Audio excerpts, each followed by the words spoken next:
കോട്ടയത്ത് ഏറ്റുമാനൂരിൽ നിന്നും മറ്റൊരു കൊലപാതകത്തിന്റെ വാർത്ത കൂടി നമ്മുടെ മുൻപിലേക്ക് എത്തുകയാണ്. ഏറ്റുമാനൂരിൽ വീട്ടമ്മയെ കഴുത്തറുത്ത് മരിച്ച നിലയിൽ കണ്ടെത്തി. പേരൂർ സ്വദേശി ലീനയാണ് മരിച്ചത്. ഇന്നലെ രാത്രി 12 മണിയോടെയാണ് മൃതദേഹം കണ്ടത്. മരണത്തിൽ ദുരൂഹതയുള്ളതായിട്ടാണ് പോലീസ് പറയുന്നത്. വിവരങ്ങളുമായി സനോജ് കോട്ടയത്ത് നിന്ന് ചേരുകയാണ്. സനോജ്, മരണത്തിൽ ദുരൂഹതയുണ്ട് എന്ന് പോലീസ് വ്യക്തമാക്കുന്നു. എന്താണ് സംഭവിച്ചത് എന്നാണ് പോലീസിന്റെ ഒരു പ്രാഥമികമായ നിഗമനം? കൊലപാതകമാണോ? അങ്ങനെ സംശയിക്കുന്നുണ്ടോ? മറ്റു കാര്യങ്ങൾ എന്താണ്?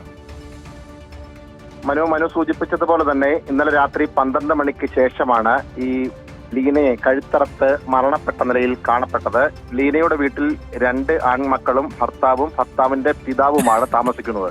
ഈ ഭർത്താവിന്റെ പിതാവിനോടൊപ്പം തന്നെ ഒരു മകനും ലീനയുമായിരുന്നു വീട്ടിലുണ്ടായിരുന്നത്. മറ്റൊരു മകൻ കോട്ടയം മെഡിക്കൽ കോളേജിന് സമീപം ഹോട്ടൽ നടത്തി വരുന്ന ജോലിയാണ്. അദ്ദേഹം ജോലി കഴിഞ്ഞ് വീട്ടിൽ മടങ്ങി എത്തുമ്പോഴാണ് മാതാവിനെ വീടിന്റെ പിൻഭാഗത്ത് കഴുത്തറുത്ത് മരണപ്പെട്ട നിലയിൽ കാണപ്പെട്ടത്.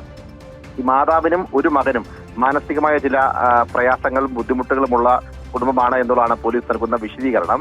ഒപ്പം തന്നെ ഈ മൂത്ത മകൻ ജോലി കഴിഞ്ഞ് വീട്ടിലെത്തുമ്പോൾ കണ്ട ഉടൻ തന്നെ ഈ മരണപ്പെട്ട നിലയിൽ ലീനയെ കണ്ട ഉടൻ തന്നെ പോലീസ് വിവരം അറിയിക്കുകയായിരുന്നു. ഉടൻ തന്നെ പോലീസ് സംഭവ സ്ഥലത്തെത്തി. നമ്മളിപ്പോൾ ദൃശ്യങ്ങളിൽ കാണുന്ന ഈ വീട്ടിലാണ് ഈ ദുരൂഹ മരണം സംഭവിച്ചിട്ടുള്ളത്. ഒരു കൊലപാതകമാണ് എന്നുള്ള ഒരു പ്രാഥമിക നിഗമനത്തിലാണ് പോലീസ് എത്തിപ്പെട്ടിട്ടുള്ളത്. എങ്ങനെയാണ് കൊലപ്പെടുത്തിയത് എന്നതിനെ സംബന്ധിച്ചുള്ള ഒരു വിശദാംശങ്ങളൊന്നും പോലീസിന്റെ ഭാഗത്തുനിന്നും ഇപ്പോൾ ലഭ്യമായിട്ടില്ല. അതിനെ സംബന്ധിച്ചുള്ള ഇൻക്വസ്റ്റ് നടപടികളൊക്കെ തന്നെ അല്പസമയത്തിനകം ആരംഭിക്കും. അതിനുശേഷം മാത്രമേ എന്തെങ്കിലും കാര്യങ്ങൾ വ്യക്തമാക്കാൻ കഴിയുകയുള്ളൂ എന്നാണ് പോലീസ് പറയുന്നത്. എന്തായാലും അസ്വാഭാവിക മരണത്തിന് ഏറ്റുമാനൂർ പോലീസ് കേസെടുത്ത് അന്വേഷണം ആരംഭിച്ചിട്ടുണ്ട്. നിലവിൽ ഇൻക്വസ്റ്റ് നടപടികൾ പൂർത്തിയാക്കിയ ശേഷം കോട്ടയം മെഡിക്കൽ കോളേജിലാവും പോസ്റ്റ്മോർട്ടം നടപടികൾ നടക്കുക. മനു, ശരി.